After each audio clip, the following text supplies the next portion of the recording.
pessoal, eu sou o Zé Bruno, da Casa da Rocha, do Resgate, e estou aqui também para compartilhar uma palavra com você sobre chorar com quem chora.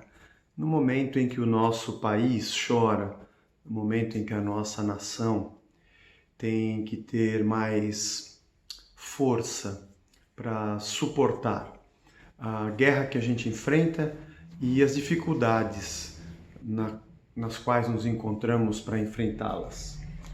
Quando me passaram a temática de chorar com quem chora, eu fiquei imaginando o que dizer no momento em que famílias se despedem dos seus entes queridos com, às vezes, mais de um sepultamento. O que dizer para uma esposa que perde pai, mãe, esposo?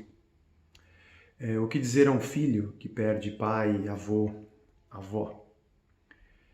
O que nós podemos dizer nesse mundo que nós vivemos, que é um mundo de lágrimas, que é um mundo de amargura, que é um mundo onde nós procuramos encontrar a paz e não encontramos. Nós que temos a Jesus, sabemos que a paz verdadeira, que excede todo o entendimento, vem de dentro para fora, no coração e na alma de quem tem Cristo. Porém, mesmo o fato de termos a presença de Deus e sermos dele, não nos impede de passar por dores.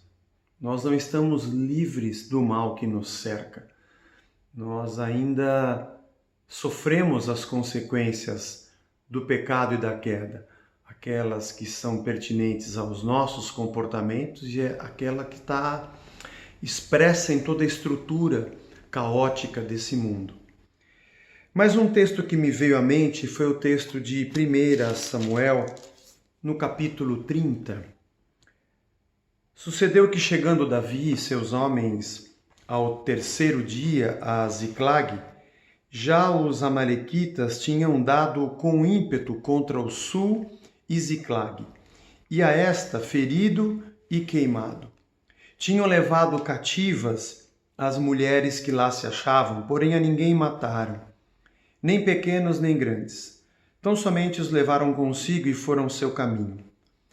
Davi e seus homens vieram à cidade, e ei-la queimada, e suas mulheres e seus filhos e suas filhas eram levados cativos. Então Davi e o povo que se achava com ele ergueram a voz e choraram, até não ter mais forças para chorar. Também as duas mulheres de Davi foram levadas cativas, Ainoã, a jezreelita, e Abigail, viúva de Nabal, o carmelita. Davi muito se angustiou, pois o povo falava de apedrejá-lo, porque todos estavam em amargura, cada um por causa de seus filhos e de suas filhas. Porém Davi se reanimou no Senhor, seu Deus. Quem gosta da história de Davi e já leu toda a sua história, conhece que episódio é esse da sua vida. Depois de ter sido ungido em casa por Samuel, numa cerimônia estranhíssima para os critérios de unção de reis, em Israel, mas demonstrando a marca de Deus sobre ele, mesmo que Saul, o rei, ainda fosse vivo. Depois de ter vencido Golias com uma pedrada na testa, Davi viu seu nome decolar na nação como sendo o genro que todo judeu desejaria ter. Vai morar no palácio com Saul, que era o rei, passa a ser treinado ali, se torna um dos seus homens de confiança, até que Davi, numa ascensão meteórica, chega a ser um dos comandantes das facções do exército de Israel que saía em batalha sob o comando de Saul. E a história em 1 Samuel nos diz que em alguns momentos Davi voltava com o exército para a cidade e aquela facção do exército, aquele pelotão que era sob o comando de Davi, lograva mais êxito, tinha mais vitórias do que aqueles que estavam sendo comandados pelo próprio rei Saul. E olha que Saul era um homem forte e preparado para isso. E diz o texto que as mulheres cantavam na porta da cidade, no retorno dos homens da guerra, elas cantavam: Saul matou milhares, mas Davi matou 10 milhares. Bom, Saul passa a ter inveja de Davi, a filha de Saul se apaixona por Davi, e a verdade é que ele se torna genro do rei. É uma história longa com vários capítulos também, mas a inveja de Saul se torna tremendo. E Davi, chegando nesse ápice de se tornar o genro do rei, começa num declínio, aparentemente declínio terrível, de uma perseguição sem fim. A palavra de Deus diz que Saul era tomado por um espírito demoníaco e tentou algumas vezes, lançando-se contra Davi dentro das dependências do palácio com uma espada ou uma lança, e Davi se desviou por 2 vezes e Saul quase o matou. E Davi o amava como um pai. Davi é obrigado a fugir, deixar sua esposa e sair daquele lugar, porque o rei, o próprio sogro, queria matá-lo sem que ele tivesse feito absolutamente nada. Dali Davi passa para uma cidade para um lugar chamado Adulão, uma caverna, onde ele se junta a homens que são a escória da sociedade, os endividados, amargurados e desprezados da nação. Tem que fugir para Mispa depois para poder dar segurança para os seus pais. Vai ao bosque de Herete depois e passa a ser perseguido por Saul. Tenta se refugiar no deserto de Ziz e Saul vai com um exército inteiro para tentar matar a Davi.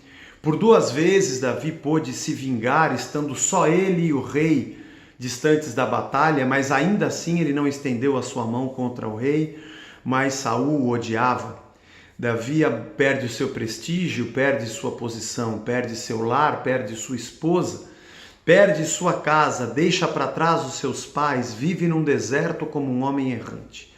Até que enfim ele é obrigado a se refugiar na terra dos filisteus. Os inimigos o aceitam, trabalha como um mercenário, lutando junto com os filisteus para poder ter casa, sossego e comida, porque Saul não entraria no território do inimigo. Até que numa batalha fatídica, esta mesma, onde os filisteus enfrentariam Israel, antes da batalha começar, o rei dos filisteus prefere que Davi volte para Ziclag, que era a sua cidade. Davi tinha outras mulheres agora, construiu uma cidade, seus homens de desvalidos, abandonados, endividados e amargurados se tornam um grande exército, e Ziclag se torna tudo o que eles puderam reconstruir de vida a partir de uma caverna.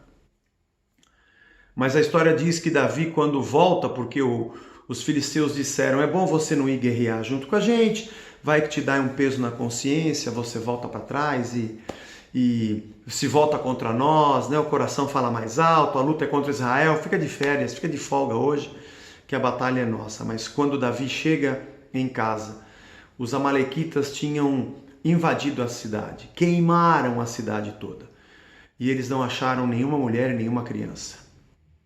E diz o texto, no verso que lemos, que Davi e seus homens choraram até não terem mais forças para chorar. Os homens de Davi pensavam em apedrejá-lo, porque é muita desgraça. Imagino na cabeça de Davi, se lembrando da casa de seu pai, onde cuidava das ovelhas, e talvez imaginando que a sua ascensão tivesse sido um infortúnio. E que perder sua esposa, deixar para trás a casa, deixar para trás os seus pais, deixar para trás o seu país, começar tudo do zero numa terra estranha, sendo dependente do inimigo filisteu, trabalhando como um mercenário, quando consegue levantar a sua cidade, e por não guerrear contra o seu próprio povo, o que até nem trairia a sua consciência, encontra tudo destruído no chão e queimado. Sabe, tem momentos na vida da gente que parece que não restou mais nada. E nós procuramos forças para chorar, forças para ter um pouco mais de lágrimas. Para muitas famílias no nosso país é uma assolação completa.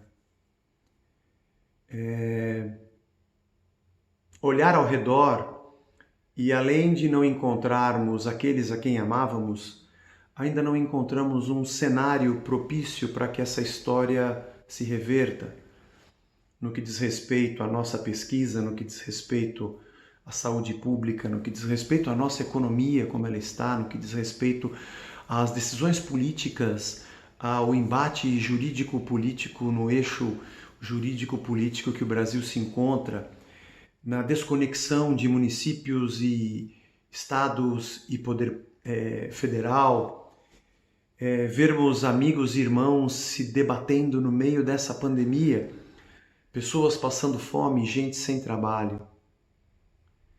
E a gente às vezes procura forças para chorar. E eu fico imaginando no meu papel pastoral, conheço algumas pessoas que passaram por isso no meio dessa batalha, e às vezes eu não encontro palavras para trazer ânimo e dizer: fique tranquilo, tudo vai mudar, fique tranquilo, as coisas vão melhorar e Deus está conosco e você vai perceber que tudo vai dar certo. Um discurso talvez de triunfo e de reversão talvez não seja possível em alguns lares, em algumas famílias. Ou até para empresários que tiveram que fechar os seus negócios e que faliram no meio da pandemia. Eu fico às vezes buscando sentimentos nos exemplos que temos na palavra de Deus de homens que tiveram que recolher forças e olhar para frente. Davi precisava recolher forças.